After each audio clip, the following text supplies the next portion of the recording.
Chapter 35 is a very short one, and may appear of no great importance in its place, but it should be read, notwithstanding, as a sequel to the last, and a key to one that will follow when its time arrives.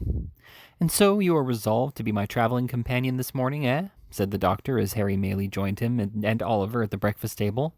"Why, you are not in the same mind or intention 2.5 hours together." "You will tell me a different tale one of these days," said Harry, coloring without any perceptible reason. "I hope I may have good cause to do so," replied Mr. Losberne, "though I confess I don't think I shall. But yesterday morning you had made up your mind in a great hurry to stay here, and accompany your mother like a dutiful son to the seaside. Before noon you announced that you are going to do me the honor of accompanying me as far as I go on your road to London, and tonight you urge me with great mystery to start before the ladies are stirring, the consequences of which is that young Oliver here is pinned down to his breakfast when he ought to be ranging the meadows after botanical phenomena of all kinds. Too bad, isn't it, Oliver?" "I should have been very sorry not to have been at home when you and Mr. Maylie went away, sir," rejoined Oliver. "That's a fine fellow," said the doctor. "You shall come and see me when you return. But to speak seriously, Harry, has any communication from the great Nobbs produced this sudden anxiety on your part to be gone?" "The great Nobbs," replied Harry, "under which designation I presume you include my most stately uncle, have not communicated with me at all since I have been here, nor at this time of year is it likely that anything would occur to render necessary my immediate attendance among them."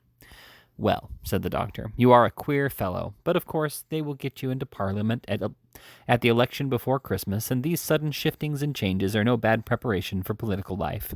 There's something in that. Good training is always desirable, whether the race be for place, cup, or sweepstakes." Harry Maylie looked as if he could have followed up this short dialogue by one or two remarks that would have staggered the doctor not a little, but he contented himself with saying, "We shall see," and pursued the subject no farther. The post-chaise drove up to the door shortly afterwards, and Giles coming in for the luggage, the good doctor bustled out to see it packed away. "Oliver," said Harry Maylie in a low voice, "let me speak a word with you." Oliver walked into the window recess, to which Mr. Maylie beckoned him, much surprised at the mixture of sadness and boisterous spirits which his whole behavior displayed. "You can write well now," said Harry, laying his hand upon his arm. "I hope so, sir," replied Oliver. "I shall not be at home again, perhaps for some time. I wish you would write me, say once a fortnight, every alternate Monday, to the General Post Office in London. Will you?" said Mr. Maylie. "Oh, certainly, sir. I shall be proud to do it," exclaimed Oliver, greatly delighted with the commission. "I should like to know how my mother and Miss Maylie are," said the young lady, "and you can fill up a sheet by telling me what walks you take and what you talk about, and whether they, seem happy and quite well. You understand me?" "Oh, quite, sir, quite," replied Oliver. "I would rather you did not mention it to them," said Harry, hurrying over his words, "because it might make my mother anxious to write to me oftener, and it is a trouble and worry to her. Let it be a secret between you and me, and mind you tell me everything. I depend upon you." Oliver, quite elated and honored by a sense of his importance, faithfully promised to be secret and explicit in his communications, and Mr. Maylie took leave of him with many warm assurances of his regard and protection. The doctor was in the chaise. Giles, who it had been arranged should be left behind, held the door open in his hand, and the women servants were in the garden looking on. Harry cast one slight glance at the latticed window and jumped into the carriage.